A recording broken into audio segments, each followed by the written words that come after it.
Hello बच्चों, कैसे हो। 11th क्लास में आरोह काव्य भाग का वे आँखें पाठ चला हुआ है। चौथे नंबर का पाठ है वे आँखें, और इसके कवि हैं सुमित्रानंदन पंत। छठा पैरा देखिए। अब तक हमने देखा है कि जो किसान है उसकी आँखों में घोर उदासी और अंधकार है। कवि कहता है कि उसकी आँखों को देखने से भी डर लगता है।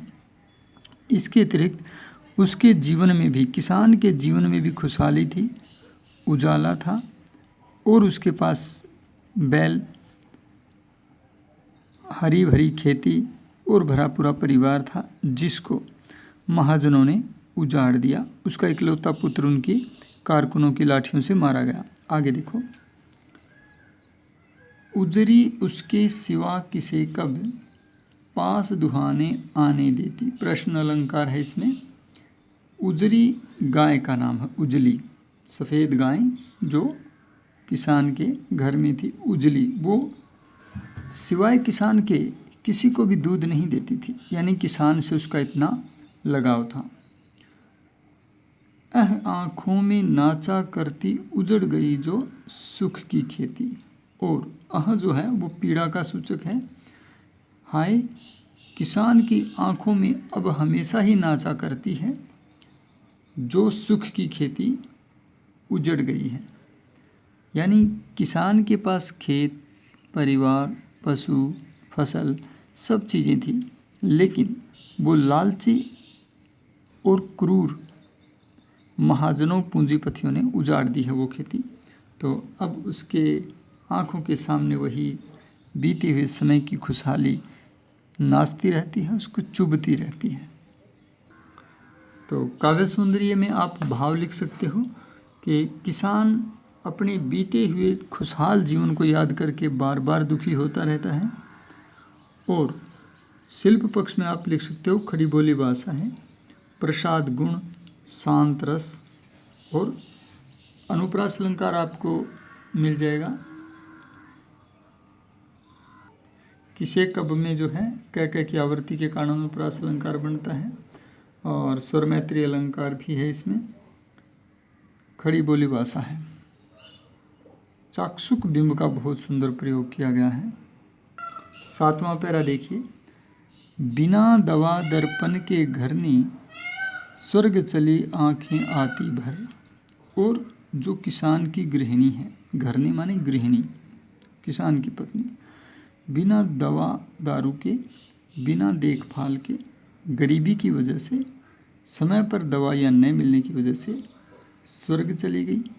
ये बात याद करके किसान की आंखों में आंसू भर आते हैं। तो प्रयोगवादी रचना है। यहाँ पर देखो, ये जो लंबा डैश कटा का निशान दिखा रखा है, ये प्रयोगवादी लक्षण है कि बीच में किसान के मन में चलती हुई बातों का संकेत किया गया है कि क्या क्या भाव विचार उसके मन में आते रहते हैं।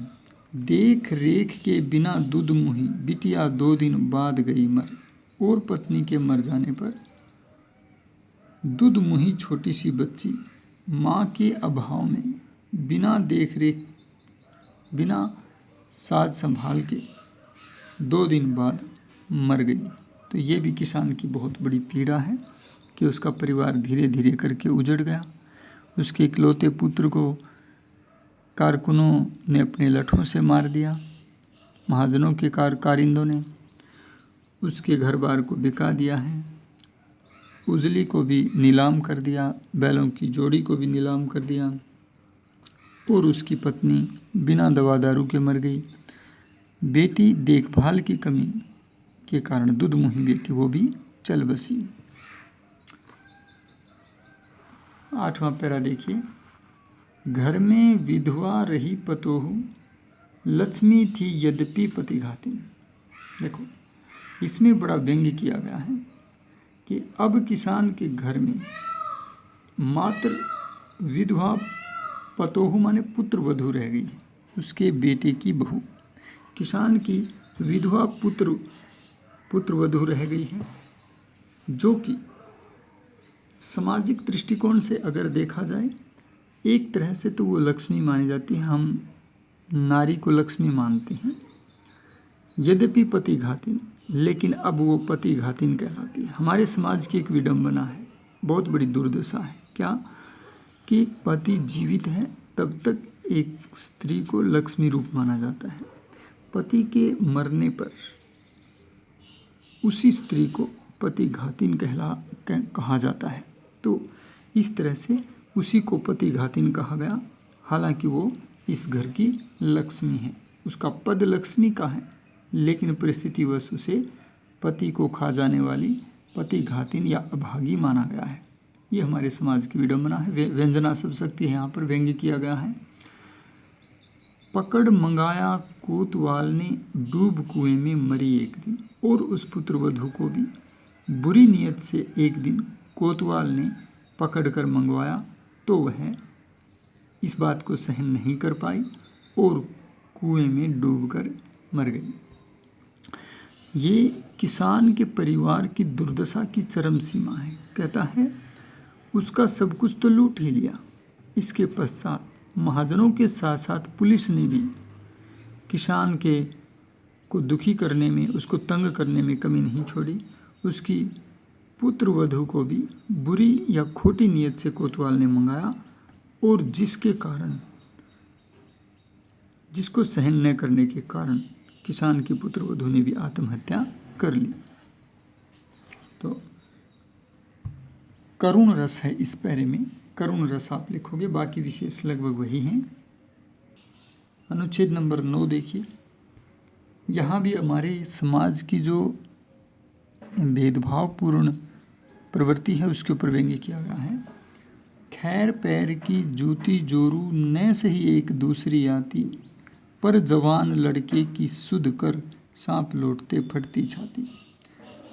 कहता है पुत्रवधू मर गई, खैर ये कष्ट तो झेला भी जा सकता है, क्योंकि हमारा समाज स्त्री को उतना सम्मान नहीं देता है, पैर की जूती के समान मानता है।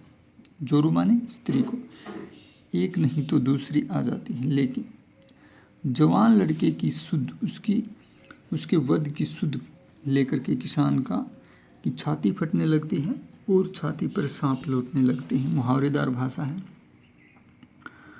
क्योंकि सांप लौटना और छाती फटना दोनों मुहावरों का इस पैरे में प्रयोग किया गया है। बाकी विशेष वही है, करुण रस इसके अंदर भी है और व्यंग्य शैली है, व्यंजना शब्द शक्ति भी है। बाकी शिल्प वही रहेगा। 10वां और अंतिम अनुच्छेद देखिए, पिछले सुख की स्मृति आंखों में क्षण भर एक चमक है लाती। यानी किसान का पूरा जीवन अंधकार में है, उदासी और निराशा से भरा हुआ है। उसकी अंधकार की गुफाओं के समान आंखों में देखने मात्र से कभी को भी डर लगता है। लेकिन कहता है इतनी निरंतर उदासी के बावजूद भी कभी कभी किसान अपने बीते हुए समय की स्मृति में चला जाता है और आंखों में क्षण भर के लिए चमक आ जाती है। थोड़ी देर के लिए वो अपने वर्तमान कष्ट को भूल जाता है और बीते हुई संपन्नता और खुशहाली को याद करके खुश हो लेता है। लेकिन ये खुशी ज़्यादा देर तक नहीं ठहर पाती।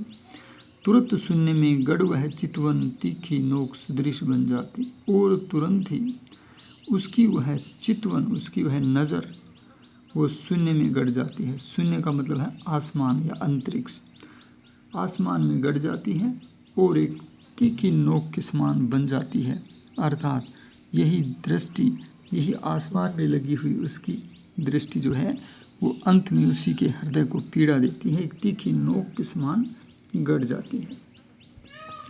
अथवा ये भी कह सकते हैं कि दोबारा से जब उसे अपनी वर्तमान दुख, पीड़ा और अभाव की सुध होती है तो वह उदास होकर एकटक आसमान में देखने लगता है और उसकी आंखें मानो तीखी नोक के समान आसमान में गड़ गई हैं, जो अब हटाए भी नहीं हटती हैं। तो इसमें भी करुण रस है और चाक्षुक बिंब है। बाकी सारे शिल्प वही हैं जो पहले वाले पैरों में हैं। आपकी कविता पूरी हो गई है। इसकी व्याख्या, सप्रसंग व्याख्या काव्य सौंदर्य समेत आपने लिखनी है।